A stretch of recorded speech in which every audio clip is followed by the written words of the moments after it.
Tony Fallon in New York again. This is a poem that I wrote in December 2018, and it's copyright, and it's called the Famine Poem. This is the entire poem that I wrote that particular day. Since then, Liam Byrne in Ireland with the Roscommon Solaces Choir has made it shorter and more concise and without losing much of the story. But there is more to the poem than there is to the song. And he made a wise decision. I'm not saying he did anything bad. He made a great job of it, and I'm very thankful to him for it. And it has gotten some airplay over there on some of the local radio stations and here in America as well. But this is the whole poem, and people are impressed with it, and I hope you will be too. So some of the words that Liam left out of the song will be in it, um, and this is what it is called: the Famine Poem. I left the ones I loved behind in Ireland and took to the road. The pain and sorrow in my heart was a heavy load. I was crying like a baby, and I could not stop it. I had a ticket to America in my inside pocket. The blight had come to Ireland, conditions there were cruel. Families were slowly starving, with nothing to eat but gruel. I had to somehow or other make my way to Cove in Cork and catch the next departing coffin ship headed to New York. My father was a hard-working farmer, intelligent and astute, yet when the potatoes crop failed, he was reduced to near destitute. The farmer had to depend on food provided by his own tilling. The money was all saved up for rent. There was no spare shilling. Working their fingers to the bone to pay off their monthly rent, to English landlords with illegal deeds living in London or Kent. While the tenants lived in falling down houses that were dilapidated, that once belonged to their forefathers, but had been confiscated. I was to join up with my father's sister, who lived in Queens, a lonely world traveller not yet shaving in my teens. It was many a farmer's wife gave me buttermilk and water, and let me sit beside the fire a while until was hotter. Before I boarded the ship, I knelt and kissed the key as I bid goodbye to the land I never more would see. When we sailed away, there were some sick people on board. That we'd get there alive, I silently prayed to the Lord. Some died within a few weeks, causing much sad emotion. They lie far away from Ireland in the Atlantic Ocean. I was offered a job unloading coal, where I also would be the groom. Since I'd be working 7 days, I could stay there in a room. They said if I stayed in May, we'd switch over to cutting grass, and every Sunday at 10 o'clock, I got an hour off from mess. Their parents came from Ireland too, and they knew of our plight, but they were just the Grace's employers. They treated me all right. The church was closed. For my family in Ireland, I often prayed. I cried to sleep the night of my first St. Patrick's Day parade. I was sending some dollars home for a ticket for my sister.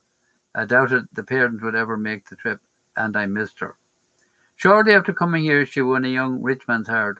I was still in Brooklyn delivering coal by horse and cart. Her new family were farmers, but she mourned her Irish loss. They hired me to run the farm. They were making me the boss.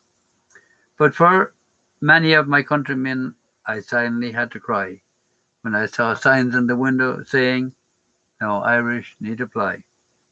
And Mary, already a widow, my sponsor I will never forget.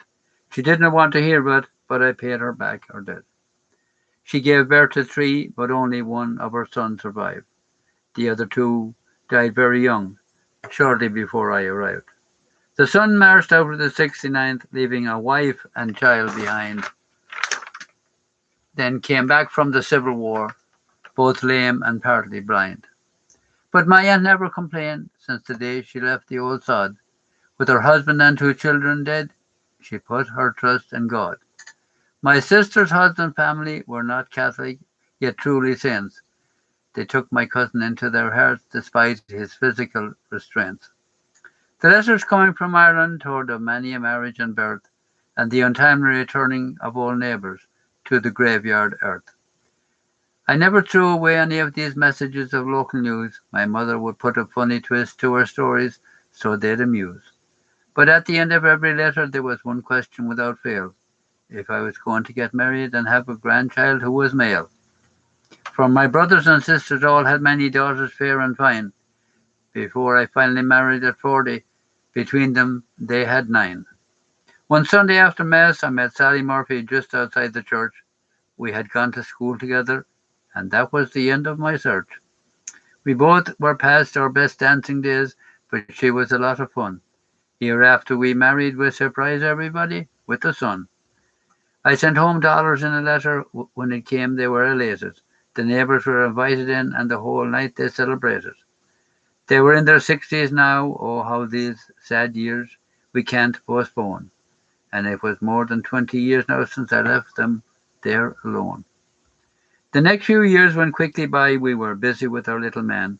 My sister had a daughter whom she named after her mother Ann.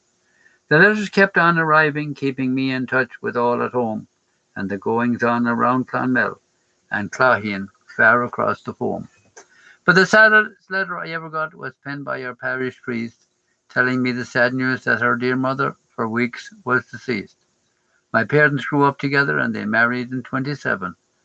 The day after my mother was buried, Dad joined her in heaven. But still our lives must go on, and our son grew big and strong. We told him all the stories of our youth and taught him dance and song.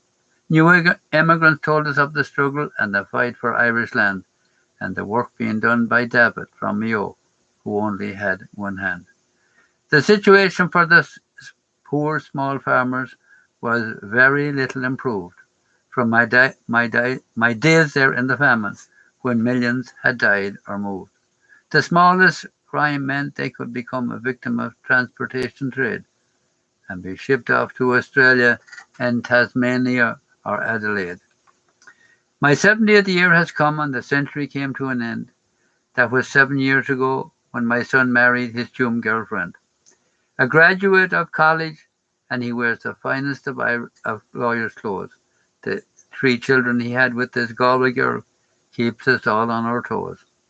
I've just returned from Carnegie Hall, where I spent a conflicted day.